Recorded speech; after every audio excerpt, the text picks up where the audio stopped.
Hey everyone, Akinola here with a new episode of Xfinity's The Feed. Today's episode's a special one. It's the season finale, so we've got a lot of great stuff in store for you. We've got updates on what's going on with your Philly Fusion and the Overwatch League, as well as recent gaming news, so you're, as always, kept up to date. Let's get straight into the headlines. Our own Philly Fusion, after a long, hard-fought season, earned their way to a playoff berth to the Overwatch League postseason. The Fusion earned that playoff spot after winning 2 games in one day during the 2021 play-ins against the Spark and the Dynasty, a surprise to many critics. Then this week, the Fusion were matched up against the LA Gladiators in the first round of the playoffs. Even though the Fusion had a strong outing, LA claimed victory of the match 3-1.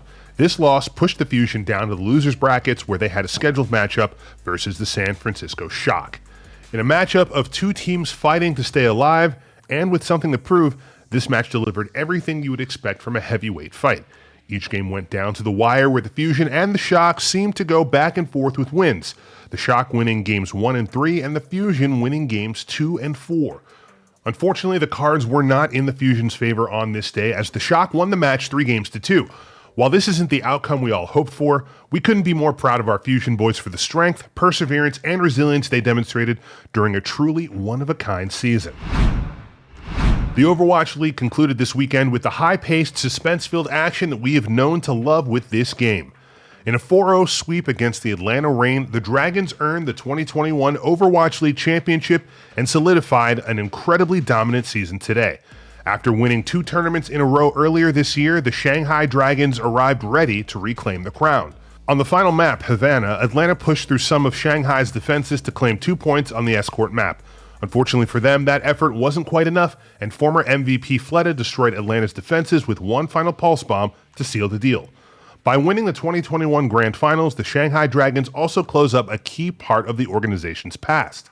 In the inaugural Overwatch League season, the original Shanghai Dragons roster was the only team to go completely winless, racking up a 0-40 season record. 3 years later, after a massive reconstruction and new fervor for the game, the team has now taken home the final championship from Overwatch's original iteration with a 4-0 score. As this season's champions, the Shanghai Dragons have won $1.5 million in prize money, as well as the gleaming Overwatch League trophy. The Atlanta Reign is going to take home $750,000 as runners-up. What's next for the Overwatch League? After the announcement that the 5th season of the Overwatch League would be played on an early build of Overwatch 2, the biggest question on most fans' minds was how professionals would adapt to the myriad of changes coming in the sequel.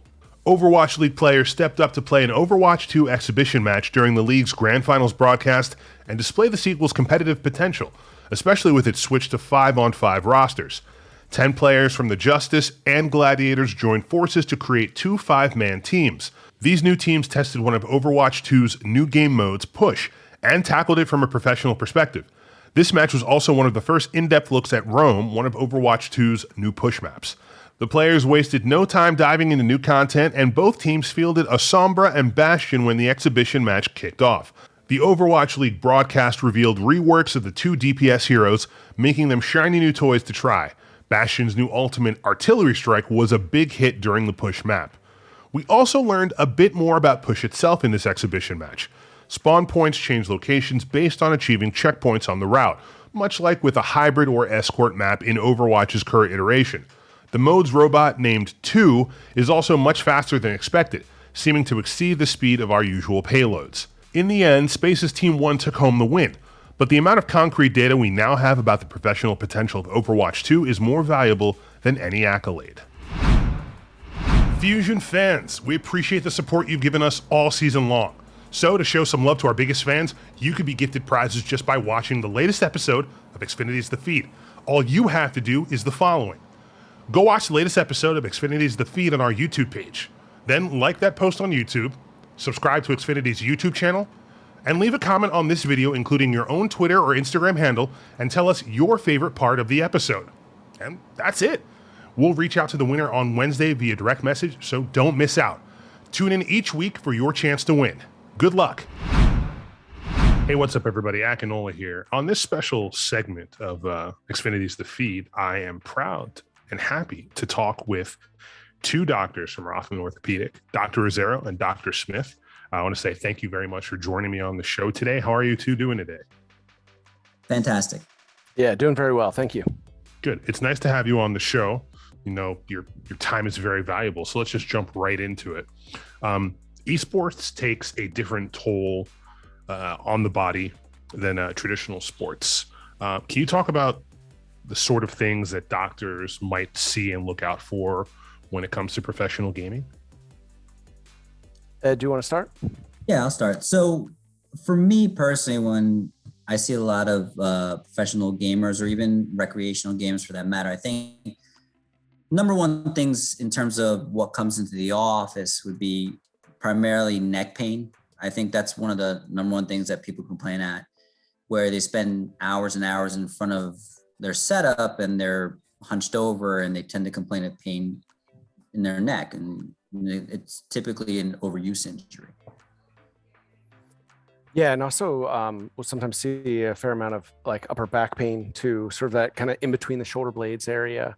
And a lot of it is from just spending time hunched over the keyboard. And whether it's esports or even just, general office work, we see a lot of the same thing. And some of the kids that we see in the office that are more sort of like casual gamers or even like heavy gamers, but like, amateurs, like students, they might come in complaining of back pain or neck pain, and like they might not sort of even let on at first that it's gaming related, because I'm not sure if it's because they don't make that connection or if maybe there's even a little bit of stigma with it.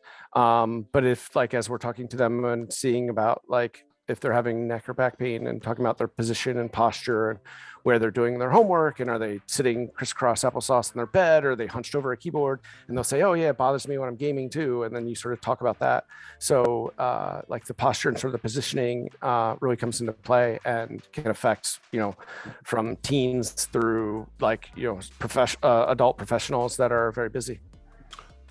Now, as you talk about that, I'm like thinking about my posture, how much I saw you sit up a little straighter. Yeah. I notice on my phone, we're on our phones all the time. We are so ingrained in the action, we're really not taking notice as to how our body is oriented, and that can have long-lasting effects.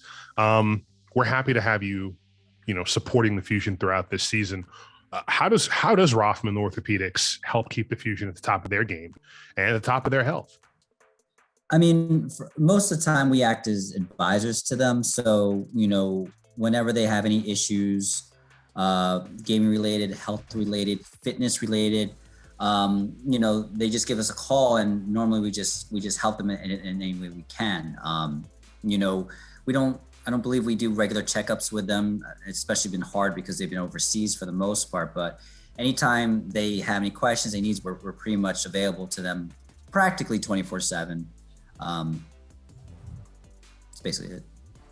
Yeah, fortunately with esports being a booming area, it's getting more attention, but it's not quite as physically intensive as some of the other competitive sports. So there's not as many injuries. It tends to be more of a gradual overuse type of injury as opposed to a twisted ankle or knee or something like that. But we basically are available for them if they need anything, and have like gone and spent some time with them and given some advice on posture and positioning and things like that. But we're basically kind of like the backup just in case. For gamers, that a lot of gamers live a sedentary lifestyle. They're sitting for most of the day. What are some exercises or rotations, movements that we can do to make sure that we're not putting too much undue stress on joints, necks, that sort of thing? I think one approach that should be taken is that overall, even though esports and gamers spend a lot of time at a desk or in front of a TV, they should just try to live a very healthy lifestyle and just get exercise in general, because that overall will improve your situation in terms of your overall health and fitness and endurance to sit for prolonged periods of time.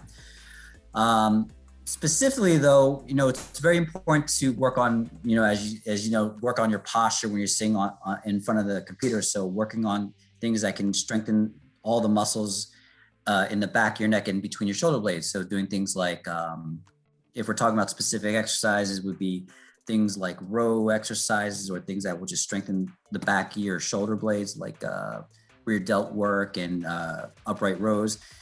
And in regards to your neck, it's always important to just do some generalized stretching and range of motion.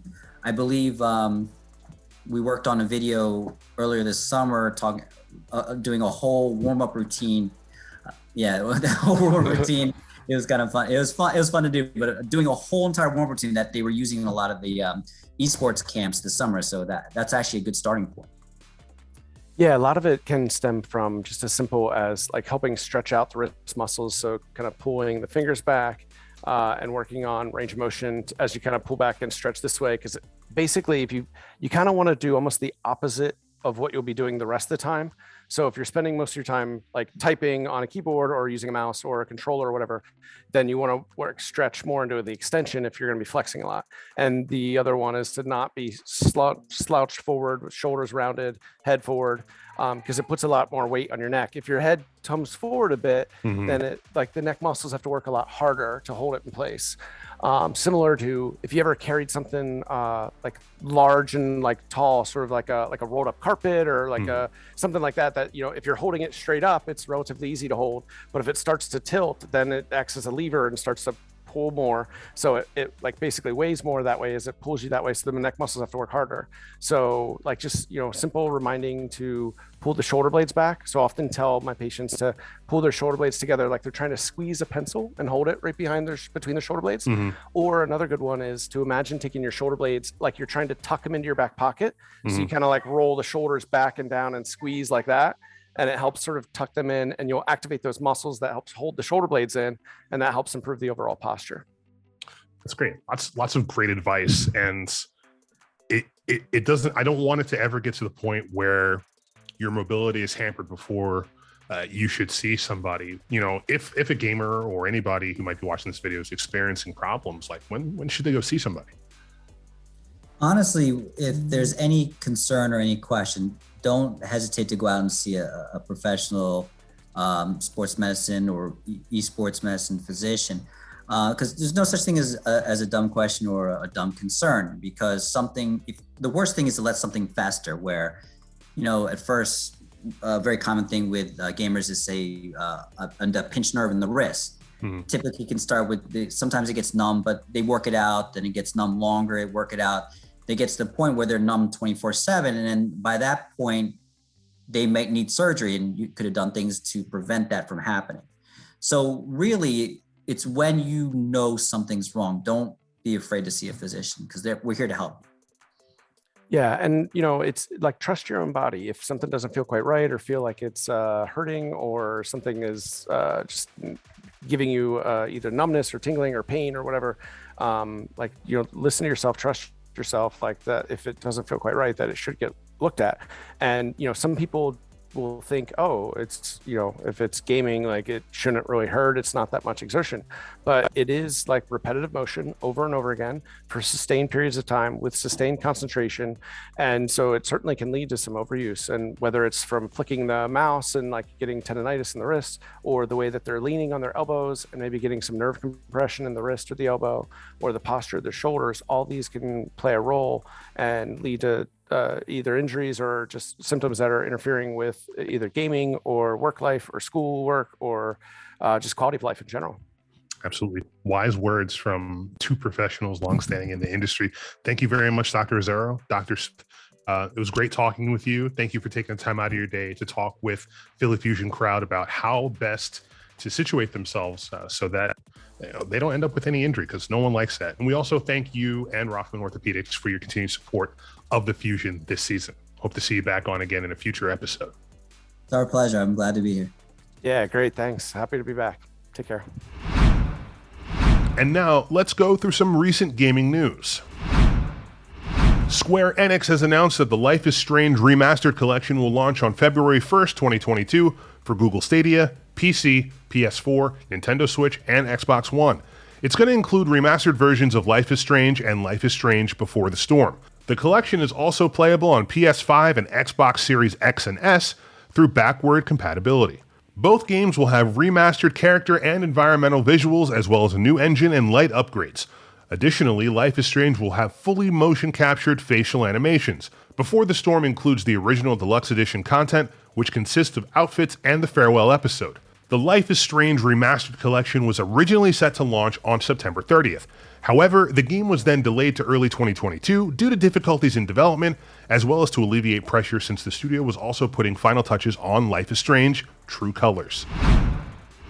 We're bringing you the Fusion content you need all season long here on the feed, and we couldn't do it without being powered by Xfinity, the preferred internet provider of the Philadelphia Fusion. Power your game with Xfinity Gig Speed Wi-Fi. The September Nintendo Direct revealed that a new Kirby game titled Kirby and the Forgotten City is coming to Switch in spring of 2022. The game had leaked prior to the Direct alongside several other Nintendo announcements. The new game is a 3D action platformer in which Kirby can freely explore a city using his familiar assortment of moves. Now, although the setting features the bright color palette you might be used to from previous Kirby games, the tone of the setting is a bit darker. The trailer for the Forgotten City features mysteriously abandoned structures, apparently from a past civilization. Further details on gameplay were not revealed during the Direct, but we should be hearing more before long, given the spring launch window. This is also the first fully 3D Kirby, so I'm very excited. No other professional sport is as dependent on network technology and performance. As official Overwatch Fusion sponsors, CommScope and its Aris surfboard networking solutions deliver ultra-fast and reliable connectivity, allowing for super smooth gameplay for players of all skill levels. For more, head to commscope.com. Capcom has officially announced Monster Hunter Rise Sunbreak, a brand new expansion to last March's Switch exclusive during the latest Nintendo Direct presentation.